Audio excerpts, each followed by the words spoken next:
Indian Evidence act 1872 act number 1 of 1872। आज हमारी fifth class है, फोर्थ या फिफ्थ जो भी हमारी इसकी इंडियन एविडेंस एक्ट की। और इसमें हमने सेक्शन 6 तक कल पढ़ लिया था। सेक्शन 6 बहुत इंपॉर्टेंट सेक्शन है, डॉक्ट्रिन ऑफ रेस जेस्टेई को से डील करता है। वो हमने कल पढ़ा था, समझा था, उसके कुछ केस लॉस को भी डिस्कस किया था। आज हम कंटिन्यू करेंगे सेक्शन 7 से, हमें कंटिन्यू करना है section 7 of Indian Evidence act. तो देखते हैं, सबसे पहले एक बार सेक्शन का रीडिंग हो जाए, डायरेक्ट लैंग्वेज जो है वो भी यहाँ पे लिखी हुई है, और उसके बाद उसके एक्सप्लेनेशन पे बात करेंगे। कुछ जो की वर्ड्स हैं सेक्शन के उनको मैंने ऑलरेडी अंडरलाइन किया हुआ है, तो उससे आपको आइडेंटिफाई हो जाएगा कि किन वर्ड्स पे हमें मेनली फोकस करना है। Let us start with that. Facts which are the occasion, cause और effect of the facts in issue. तो बात ये आ रही है कि हम ये जो सेक्शंस पढ़ रहे हैं, आपको जैसे कि ध्यान होगा चैप्टर 2 में हम हैं, और इसमें सेक्शन 5 से लेकर 55 तक डील किए गए हैं। सेक्शन 5 से लेकर सेक्शन 55 तक की जितनी भी सेक्शंस हैं, ये क्या रिप्रेजेंट कर या किस टॉपिक से डील कर रहे हैं? ये डील कर रहे हैं of the relevancy of facts, कि कौन से फैक्ट रेलेवेंट होंगे और कौन से फैक्ट्स इररेलेवेंट होंगे। बल्कि इररेलेवेंट इसमें नहीं बताया गया, इसमें सिर्फ कौन से फैक्ट्स रेलेवेंट होंगे ये बताया गया है। ठीक है, सेक्शन 5 से लेकर सेक्शन 55 तक। क्यों क्यों हम ये रीड कर रहे हैं कि कौन से फैक्ट्स रेलेवेंट हैं, किस तरह के फैक्ट्स को रेलेवेंट माना जाएगा? क्योंकि सेक्शन 5 में ये कहा गया है, that is according to Indian Evidence Act section 5, the evidence must be given only for the facts in issue and the relevant facts and not of any other. जब हमें एविडेंस देने की बात आए तो साक्ष्य सिर्फ सुसंगत तथ्य एवं विवादक तथ्यों का ही दिया जाए, सिर्फ फैक्ट्स इन इशू और रिलेवेंट फैक्ट्स का ही हमें एविडेंस देना है, बाकी किसी फैक्ट्स का एविडेंस देने की जरूरत नहीं है। तो फैक्ट्स इन इशू क्या होंगे वो तो सिचुएशन के ऊपर डिपेंड करता है, वो तो समझ में आ ही जाएगा, लेकिन कौन से फैक्ट्स रेलेवेंट होंगे उनसे रिलेट करते हैं सेक्शन 5 से लेकर 55 के जितने भी हैं। 5 को अगर छोड़ भी दें तो 6 से लेकर 55 तक के सेक्शंस।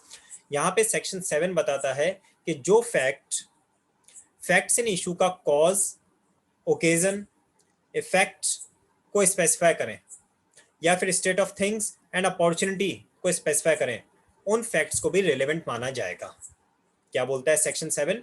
कि जो फैक्ट्स एंड इशू के occasion, cause, effect, state of things and opportunity को स्पेसिफाई करें, उसे भी हम रेलेवेंट फैक्ट मानेंगे।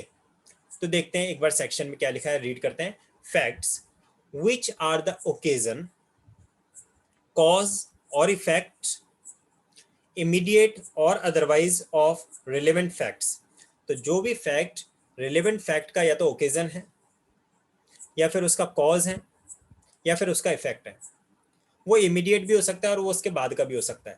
ओकेजन का मतलब तो जो सर्कमस्टांसेस क्रिएट की गई कि इस ओकेजन पे ये काम हुआ, इस ओकेजन पे ये ऑफेंस कमिट हुआ, तो वो ओकेजन तो सर्कमस्टांसेस पे डिपेंड कर रहा है। फिर कॉज इन इफेक्ट का मतलब कि this was the root cause, इस वजह से, कॉज का मतलब वजह क्या थी, और इफेक्ट कि उसका परिणाम क्या था। तो जो तथ्य किसी ओकेजन को, कॉज को या इफेक्ट को बताते हैं, ओकेजन, कॉज एंड इफेक्ट किसका? रेलेवेंट फैक्ट्स का और द फैक्ट्स इन इशू का, और which constitute the state of things, things का स्टेट डिसाइड करते हैं, उस समय जो भी वहां पे वस्तुएं हैं उनकी क्या दशा थी। कोई व्यक्ति गुस्से में था, परेशान था, दुखी था, स्टेट ऑफ थिंग्स, सामान बिखरा हुआ था, कोई जल्दी जल्दी जा रहा था, state of things. Under which they happen और विच offered an opportunity for their occurrence or transaction are relevant। तो अपॉर्चुनिटी का क्या मतलब है? कि वहां पे ऐसी परिस्थिति, ऐसी संभावना जो मिली जिसकी वजह से वो एक्ट हो पाया, वो ऑफेंस, वो क्राइम हो पाया। अपॉर्चुनिटी फॉर देयर अकरेंस, कि मेले में भीड़ भाड़ का समय था और भीड़ भाड़ में जैसे ही हमें पता चला कि सामने वाला व्यक्ति अपने साथ में बहुत सारा पैसा लेके आया और वहां पे जैसी भगदड़ मची, भगदड़ अपॉर्चुनिटी हो गई और हमने जल्दी से पैसा चोरी कर लिया। This is an opportunity. तो जो भी फैक्ट्स इन इशू या फिर रिलेवेंट फैक्ट का occasion, cause and effect, state of things या फिर अपॉर्चुनिटी को बताते हैं, उन फैक्ट्स को भी रेलेवेंट समझा जाएगा।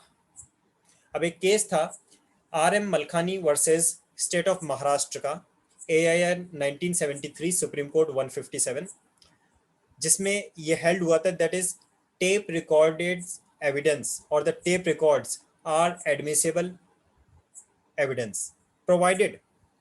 जितने भी टेप रिकॉर्ड्स हैं उन्हें एडमिसिबल एविडेंस लिया जाएगा, लेकिन कुछ कंडीशंस के साथ में। क्या होंगी वो conditions? The voice of the person is identified, उसके अंदर जो व्यक्ति बोल रहा है, क्योंकि टेप रिकॉर्डेड एविडेंस है ना, तो जो बोल रहा है उसकी वॉइस आइडेंटिफाई की जाए किसी पर्सन से। Then accuracy of what was recorded is established, जो रिकॉर्ड किया गया उसकी एक्यूरेसी पूरी तरह से एस्टेब्लिश की जा सके। The possibility of tampering with record is ruled out, उस रिकॉर्डिंग से छेड़छाड़ की या उसमें फेर बदल की जो संभावनाएं हैं उन्हें पूरी तरह से खत्म किया जा चुका हो।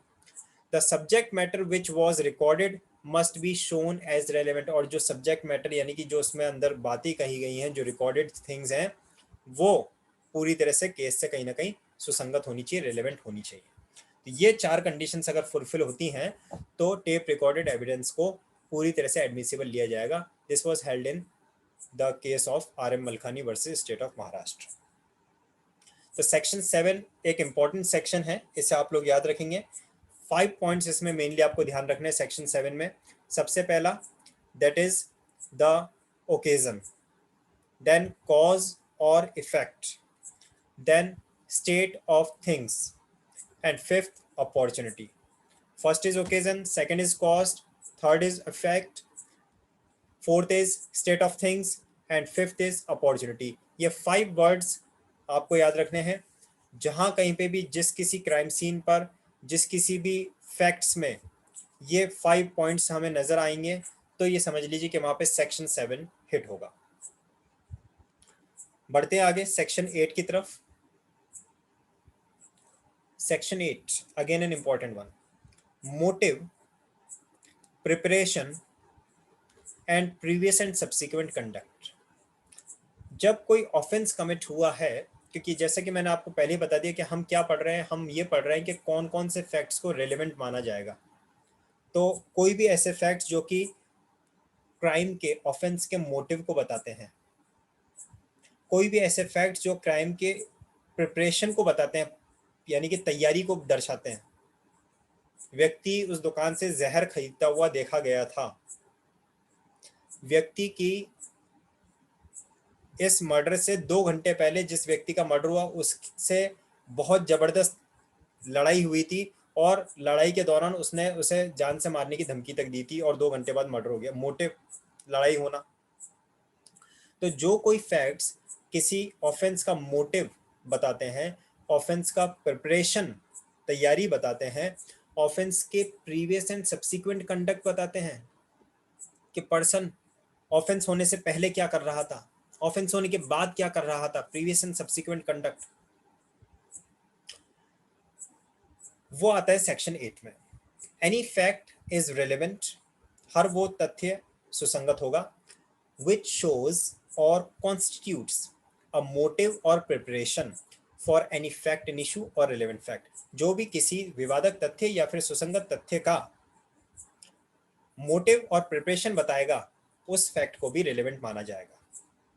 The conduct of any party और any agent to any party, या तो व्यक्ति खुद या अपने किसी एजेंट से, to any suit or proceeding is in reference to such suit or proceeding or in reference to any fact in issue therein or relevant thereto, and the conduct of any person on offense against whom is the subject of any proceeding is relevant if such conduct influences or is influenced by any fact in issue और relevant fact and whether it was previous or subsequent thereto।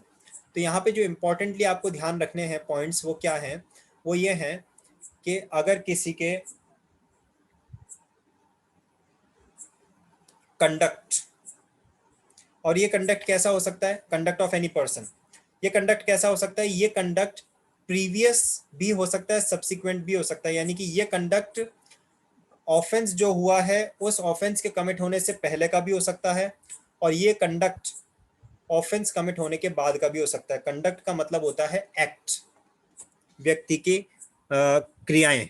Conduct का यानी कि व्यक्ति की क्रियाएं, यानी कि person को भागते हुए देखा गया, पर्सन को छुपते हुए देखा गया, कहीं पे किसी जगह पे एक चोरी हुई और जैसे ही वहाँ पे अनाउंसमेंट हुआ कि पुलिस आ रही है चोर को पकड़ने के लिए, एक व्यक्ति वहाँ से भाग निकला। तो इसका मतलब ये क्या था, ये उसका सब्सिक्वेंट कंडक्ट था कि जैसे ही उसको पता चला कि पुलिस आ रही है चोर को पकड़ने के लिए तो वो डर गया और वो वहाँ से भाग निकला। This is subsequent conduct of the person.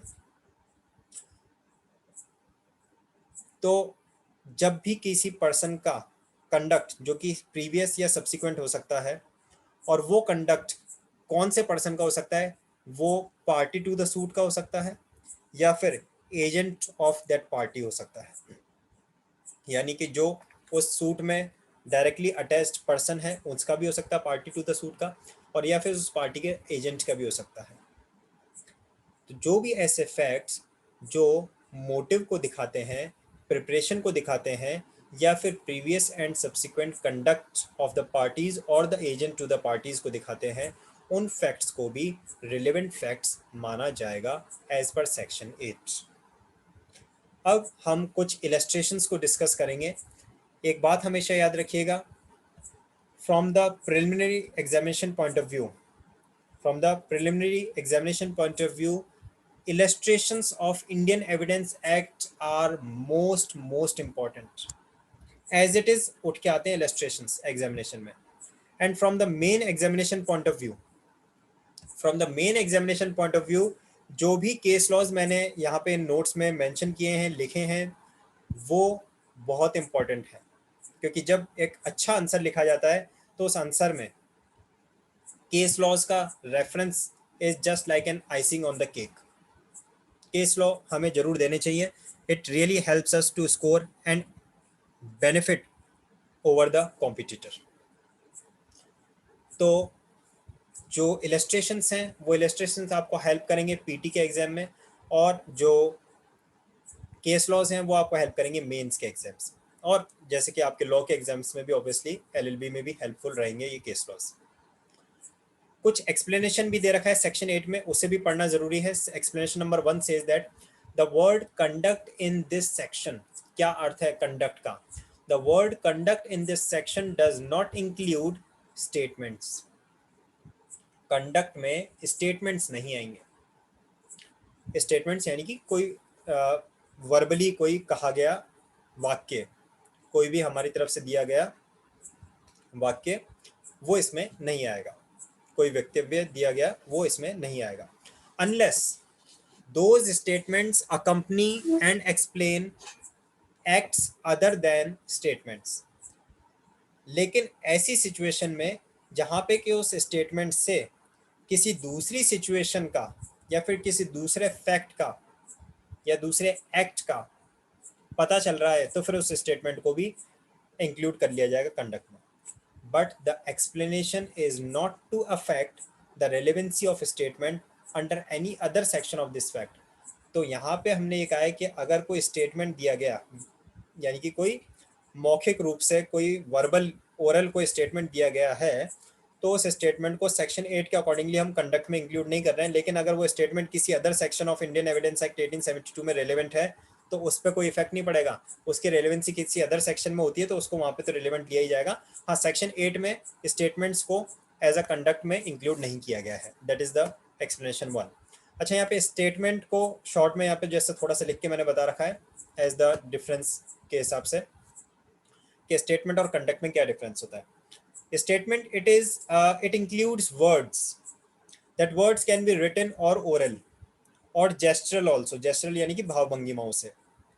तो स्टेटमेंट में क्या आते हैं, वर्ड्स होते हैं जो कि रिटन हो सकते हैं, ओरल हो सकते हैं, जेस्चरल हो सकते हैं।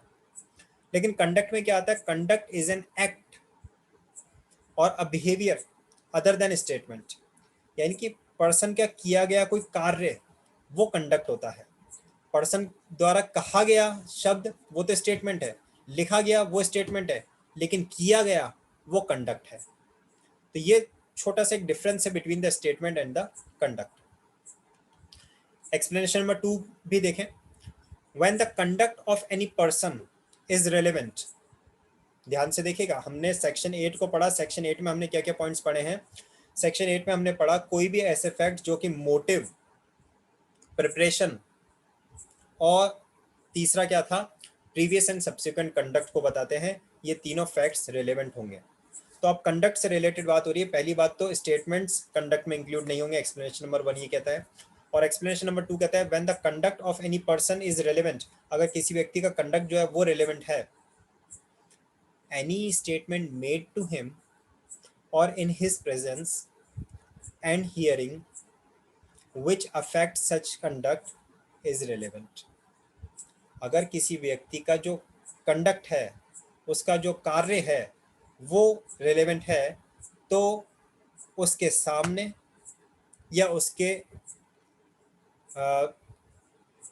सुनते हुए में अगर कुछ कहा गया, कोई स्टेटमेंट दिया गया और उसके स्टेटमेंट से उसका कंडक्ट चेंज हो गया। मैंने अभी अभी आपको एग्जांपल दिया था, बहुत सारे लोग खड़े हुए थे और चोरी हुई थी, और जैसे अनाउंसमेंट हुआ कि पुलिस आ रही है चोर को पकड़ने के लिए, वो एक व्यक्ति वहां से भाग निकला। तो उसका जो कंडक्ट है वो कंडक्ट किससे अफेक्ट हुआ? कंडक्ट अफेक्ट हुआ उस स्टेटमेंट से। तो वो स्टेटमेंट तो रेलिवेंट नहीं था पहले कि भाई पुलिस आ रही है चोर को पकड़ने के लिए, ये स्टेटमेंट कहाँ रेलिवेंट था? इरेलीवेंट था। लेकिन जैसे ही इस स्टेटमेंट की वजह से वो चोर भाग निकला, एक व्यक्ति भागने लगा, तो अब इसका एक कंडक्ट तो रेलेवेंट है ही, इसके साथ साथ ये स्टेटमेंट भी रेलेवेंट हो जाएगा। ये लिखा है एक्सप्लेनेशन नंबर 2 में। इलस्ट्रेशन देखिए, A is tried for the murder of B. A के ऊपर एक वाद चल रहा है बी के मर्डर का। बी के मर्डर का ट्रायल ए के ऊपर चल रहा है। ए के ऊपर आरोप है कि उसने बी का मर्डर किया है। The fact that A murdered C, एक ऐसा तथ्य कि ए ने सी का मर्डर किया था, that B knew that A had murdered C, और बी को यह बात पता थी। ध्यान से सुनिएगा, ए के ऊपर क्या बात चल रहा है कि उसने बी का मर्डर किया है। अब ये तथ्य कि ए ने सी का मर्डर किया था और ये बात बी जानता था, and that B had tried to extort money from A by threatening to make his knowledge public. और बी क्या कर रहा था? बी ए को ब्लैकमेल कर रहा था, पैसा, उससे पैसा हासिल करने के लिए उसे बार बार फ़ोन करके ये कहता था कि तुम मुझे पैसा दो वरना मैं ये बात सारी सब लोगों को बता दूंगा कि तुमने सी का मर्डर किया है, क्योंकि मैं जानता हूँ तुमने सी का मर्डर किया है। अगर तुमने मुझे पैसे नहीं दिए तो मैं सारी दुनिया को ये बात बता दूंगा।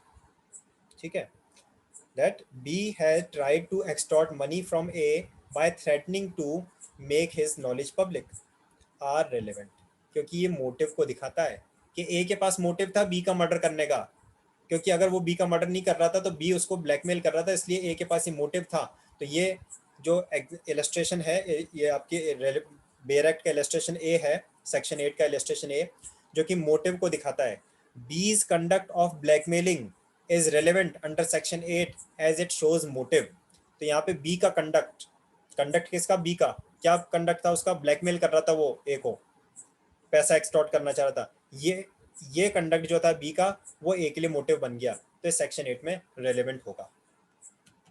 अब ये एग्जाम में क्या होता है, एज इट इज इलस्ट्रेशन आ जाता है और नीचे ऑप्शन में पूछता है विच सेक्शन, या फिर ऑप्शन में दे देगा कॉज, इफेक्ट, प्रिपरेशन, मोटिव, कौन सा इसमें दिख रहा है। तो फिर आपको आंसर उसमें क्या करना है? मोटिव आपको उसमें आंसर मार्क करना होगा। एक और इलस्ट्रेशन देखते हैं। देखिए इलस्ट्रेशन तो उसमें काफ़ी सारे दे रखे हैं, लेकिन जो इंपॉर्टेंट इलस्ट्रेशन से जो प्रीवियस कुछ एग्जाम्स में आ चुके हैं वो पर्टिकुलरली मैंने यहाँ पे नोट्स में लिए हैं। अदर इलस्ट्रेशन को भी आप बेयर एक्ट में से जरूर पढ़ना, बिकॉज इलस्ट्रेशन में से डायरेक्ट क्वेश्चन प्रीलिम्स में बनते हैं। The question is whether A robbed B. एक ये सवाल है, क्या ए ने बी को लूटा? ए के ऊपर ऐसा चार्ज लगाया जा रहा है कि भी ए ने बी को लूटा है, तो क्या लगता है कि क्या ए ने बी को लूटा, ये एक सवाल था। तो इसके बारे में, the fact that after B was robbed C said in A's presence, जब ए को जब बी को लूट लिया गया था तब सी ने कहा, ए की प्रेजेंस में कहा, ए के सामने कहा, the police are coming to look for the man who robbed B, के पुलिस आ रही है उसे पकड़ने के लिए जिसने बी को लूटा है। And that immediately afterwards A ran away are relevant conduct under section 8 of explanation 2। Explanation 2 में मैंने बताया था ना आपको कि जब कोई कंडक्ट रेलेवेंट होता है तो उस कंडक्ट से रिलेटेड वाला जो स्टेटमेंट है वो भी रेलेवेंट हो जाएगा। तो ये मैंने एग्जाम्पल ऑलरेडी आपको समझा दिया था, एग्जाम्पल देके, तो वही चीज़ यहाँ पे लिखी है कि ये सवाल था कि किसने लूटा होगा बी को, क्या ए ने बी को लूटा होगा। तो वहाँ पे क्या हुआ कि ए की प्रेजेंस में सी ने कहा कि पुलिस आ रही है, जिसने बी को लूटा है उसे पकड़ने के लिए, और ये सुनते ही बी वहाँ से भाग निकला। इसका मतलब क्या हुआ, इसका मतलब ए के मन में ये चोर था, उसको डर लगा और वो वहाँ से भागा। तो ये दोनों बातें रिलेवेंट हो जाएंगी। कंडक्ट क्या है, that A ran away is the conduct, और वहाँ पे जो स्टेटमेंट था वो क्या था, that is police is coming to look for the man who robbed B, और उस स्टेटमेंट की वजह से पर्सन का कंडक्ट जो था वो रिलेवेंट हो गया और वो स्टेटमेंट भी रिलेवेंट हो गया। इलस्ट्रेशन जे देखेंगे। The question is whether A was ravished, A को मारा पीटा गया, उसको तकलीफ पहुंचाई गई। The fact that shortly after the alleged rape she made a complaint relating to the crime, तो अब जैसे ही जो रेप हुआ जस्ट उसके बाद में किसने, ए ने कंप्लेंट की about this offence. The circumstances under which and the terms in which the complaint was made, अब जिस परिस्थिति में उसने कंप्लेंट की, जिस स्थिति में, जिस दशा में उसने कंप्लेंट की, क्योंकि just after the rape she came and file the complaint, नहीं, यहाँ पे पर्सन कन्विक्ट का, यहाँ पे विक्टिम का नेम नहीं बताया गया, ए तो कन्विक्ट है, विक्टिम का नेम नहीं बताया, सिर्फ यहाँ पे आया है that fact that shortly after एलिज्ड rape she made a complaint, तो शी सिर्फ पर्सन का नेम नहीं दिया। तो जो complaint immediately after the offence की गई है, तो ये क्या है, ये सब्सिक्वेंट कंडक्ट ऑफ विक्टिम है। रेड कलर से स्पेसिफाई कर रखा मैंने उस चीज को कि ये जो इलस्ट्रेशन है ये क्या बता रहा है, ये सब्सिक्वेंट कंडक्ट बता रहा है। मैंने आपको बताया था कंडक्ट दोनों तरह का हो सकता है, प्रीवियस कंडक्ट भी हो सकता है और सब्सिक्वेंट कंडक्ट भी हो सकता है।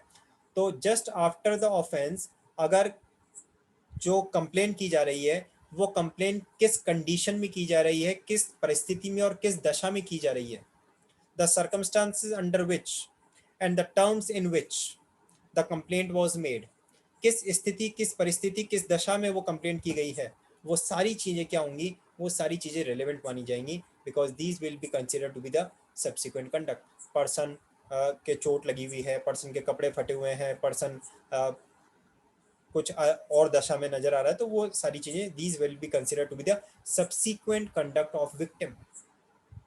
एंड द फैक्ट दैट, बहुत ही इंपॉर्टेंट बात लिखी हुई है, the fact that without making a complaint she said that she had been ravished is not relevant as conduct under this section, though it may be relevant as a dying declaration under section 32 clause 1 or as corroborative evidence under section 157। अगर वो जो victim है, victim complain नहीं करती है, वो सिर्फ ऐसा बताती है कि मेरे साथ में ऐसा सब हुआ, तो इसे सेक्शन 8 से में कवर नहीं किया जाएगा। लेकिन हाँ, उसके बाद में अगर उसकी डेथ हो जाती है तो उसका ये जो स्टेटमेंट था 32 सब क्लॉज 1 में डाइंग डिक्लेरेशन में एक्सेप्टेबल हो जाएगा, या फिर दूसरे एविडेंस के साथ में कोरोबरेटिव एविडेंस बनाने के लिए 157 में ये रिलेवेंट हो जाएगा। लेकिन सेक्शन 8 में तो हिट नहीं होगा अगर उसने कंप्लेंट नहीं की। तो कंप्लेंट करती है तभी वो सब्सिक्वेंट कंडक्ट मान के और सेक्शन 8 से गवर्न होगा। एक केस था Parvati versus Tirumalai ILR 10 Madras 334। South के कुछ नेम्स हैं, थोड़ा सा मे बी पॉसिबल मैं प्रोनाउंस करने में गलती कर रहा हूँ, बट लिखा हुआ है उसको आप पढ़ सकते हैं। Parvati versus Tirumalai. Statement: in case of statement is only bare statement of facts. और इसमें कंप्लेंट क्या आती है? Whereas complaint is a sorry, यहाँ पे स्टेटमेंट और कंप्लेंट के बीच में डिफरेंस बताया गया था इस केस में। इस केस में ये हेल्ड हुआ था कि सिंपली एक स्टेटमेंट देना और एक कंप्लेंट करना, इन दोनों में क्या डिफरेंस हो सकता है। तो स्टेटमेंट तो क्या है, that is just only a statement of facts, के मैं सिर्फ बता देना, बोल देना, कह देना किसी को।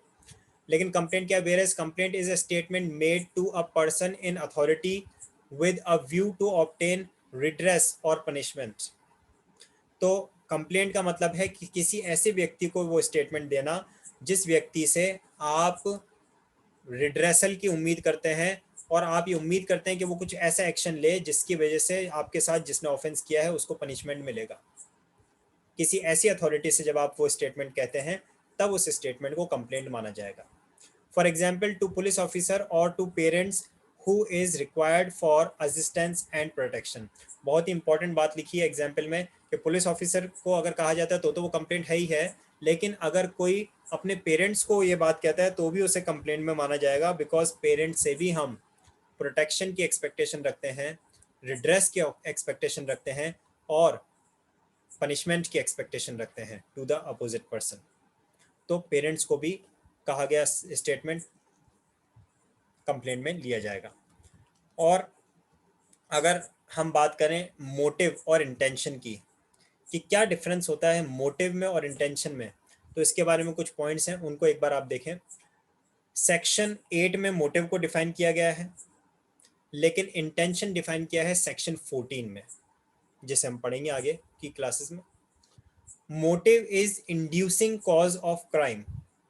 क्राइम का मुख्य उसको इंड्यूस करने वाला यानी उसको प्रोत्साहित करने वाला कॉज होता है, वजह होती है। मोटिव क्या है? क्राइम जो हुआ है, जो ऑफेंस हुआ है, उसे बूस्ट अप करने वाला, उसे उत्तेजित करने वाला कारण है। इंटेंशन क्या है? इंटेंशन इज अ पर्पस और the mental state with which criminal act is committed. तो इंटेंशन एक मेंटल स्टेट है, एक इंटेलेक्चुअल, एक मानसिक दशा है जिस दशा में वो क्राइम करने जा रहा है। इंटेंशन पर्सन को उत्तेजित नहीं कर रहा है। इंटेंशन तो सिर्फ उसका भाव बता रहा है कि उसका मन किस प्रकार का हो गया। लेकिन मोटिव तो क्या है? मोटिव उस पर्सन को उत्तेजित कर रहा है। जैसे ही उसके माइंड में वो मोटिव आता है कि ठीक है, वो मुझे ब्लैकमेल कर रहा है, रोज मुझे ब्लैकमेल कर रहा है, चलो चल के उसका मर्डर कर दें। तो वो जो ब्लैकमेल किया जा रहा था वो तो मोटिव था, और जब उसने सोचा मैं उसका जाके मर्डर कर दूं, वो इंटेंशन हो गया। उसके माइंड में इंटेंशन आ गया उसका मर्डर करने का। अब उसने चाहे मर्डर किया या नहीं किया, इंटेंशन तो आ ही गया था और मोटिव तो कॉज हो ही गया। सिचुएशन में arise where motive is good but intention is bad. ऐसी भी कुछ सिचुएशंस हो सकती हैं जहाँ पे एक अच्छे मोटिव के साथ में और बुरे इंटेंशन के साथ में कार्य किया जाए। आपका मोटिव तो अच्छा हो सकता है लेकिन गलत इंटेंशन से काम कर दिया जाए। For example, if a man steal some food, अगर कोई व्यक्ति कुछ खाने का सामान चोरी करता है, his intention that is theft is bad. Obviously चोरी क्योंकि की गई है तो वो इंटेंशन तो उसका गलत ही है। Though the motive for stealing to save starvation of his children may be good. लेकिन अगर मोटिव की तरफ हम जाएं, डीप में जाके देखें कि उसने वो चोरी क्यों की, खाने की चोरी, हो सकता है उसके बच्चे भूखे थे और उनके लिए वो खाना लेके जाना चाह रहा था, इसलिए उसने उस खाने की चोरी की। तो उसका मोटिव वो गलत नहीं था, लेकिन क्योंकि चोरी की तो इंटेंशन गलत था। तो ये थोड़ा सा एक डिफरेंस है मोटिव और इंटेंशन के बीच में। एग्जाम्पल थोड़ा सा ज़्यादा डीप हो गया। एनीवेज, एक केस था state of Maharashtra versus Bhanudas Samanna 1997 CRLJ 3205 Bombay held that motive however grave can not take the place of proof. Motive कितना भी ग्रेव क्यों ना हो, कितना भी इंपॉर्टेंट क्यों ना हो, can not take the place of proof. वो किसी चीज के लिए प्रूफ नहीं हो सकता।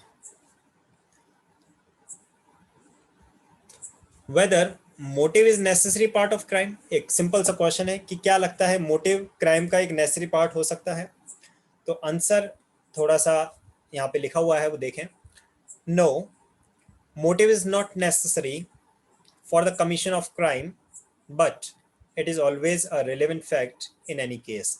तो ये ज़रूरी तो नहीं है कि कोई भी क्राइम अगर हुआ है वहाँ मोटिव हो ही हो, लेकिन हाँ ये ज़रूर है कि अगर मोटिव है तो वो मोटिव उस केस के लिए रिलेवेंट फैक्ट जरूर बनेगा। वेयर आई विटनेस अवेलेबल, चश्मदीद गवाह अगर अवेलेबल है, एंड हिज टेस्टिमनी इज इम्पीचेबल, और अगर उसकी गवाही किसी भी संदेह से परे है, मोटिव इज नॉट नेसेसरी। अगर कोई चश्मदीद गवाह है और उसकी जो गवाही है हमें पता चल रहा है ये किसी तरह का टेम्पर नहीं, पूरी तरह से सच्ची गवाही दे रहा है, तो फिर मोटिव की जरूरत ही नहीं है। ठीक है, पर्सन बोल रहा है मेरे सामने इसने मर्डर किया, बात खत्म हो जाती है। मर्डर क्यों किया, कैसे किया, वो सब बातें, मोटिव खत्म हो जाती है। Whereas under case of circumstantial evidence, motive is necessary।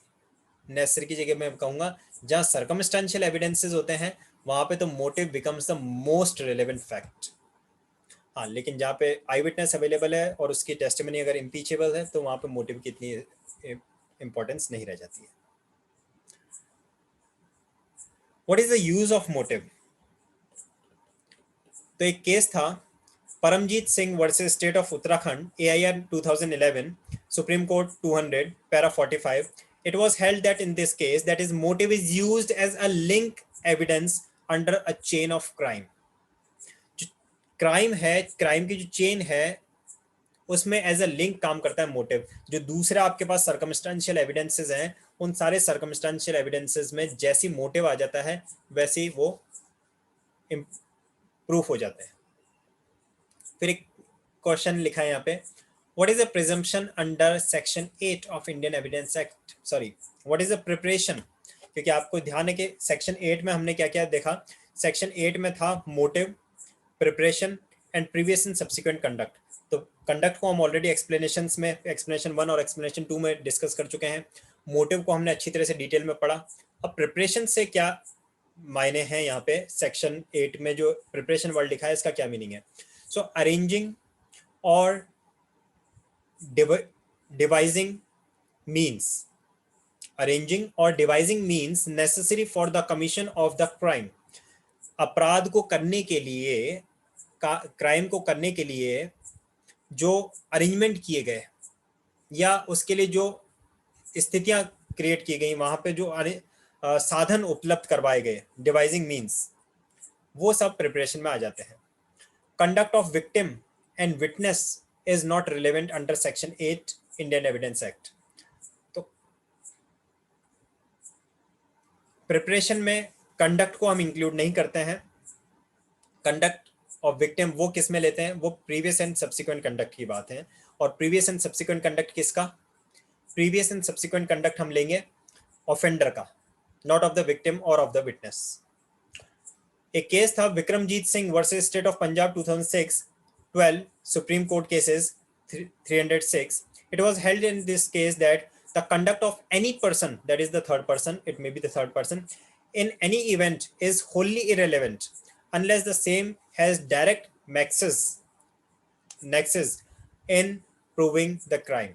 तो किसी भी हर किसी व्यक्ति का जो कंडक्ट है उसे रेलेवेंट नहीं ले लिया जाएगा जब तक कि उसका डायरेक्ट कोई कनेक्शन उस क्राइम के साथ में ना हो। तो ये हमने आज सेक्शन 7 और सेक्शन 8 को डिटेल में पढ़ा, समझा। कुछ केस लॉज भी हमने डिस्कस किए और कुछ इलस्ट्रेशंस को भी हमने लिया जो कि बेयर एक्ट के इलस्ट्रेशंस हैं। उम्मीद करता हूं आप लोगों को एक एक पॉइंट बहुत अच्छे तरह से समझ में आ पाया होगा और आपकी जो भी प्रिपरेशन है उसमें आपको कुछ ना कुछ सपोर्ट मिल सका होगा। किसी तरह का कोई कंफ्यूजन, कोई डाउट अगर अभी है तो आप अभी पूछ सकते हैं, अदरवाइज सेक्शन 9 से हम अपनी कल की क्लास में कंटिन्यू करेंगे।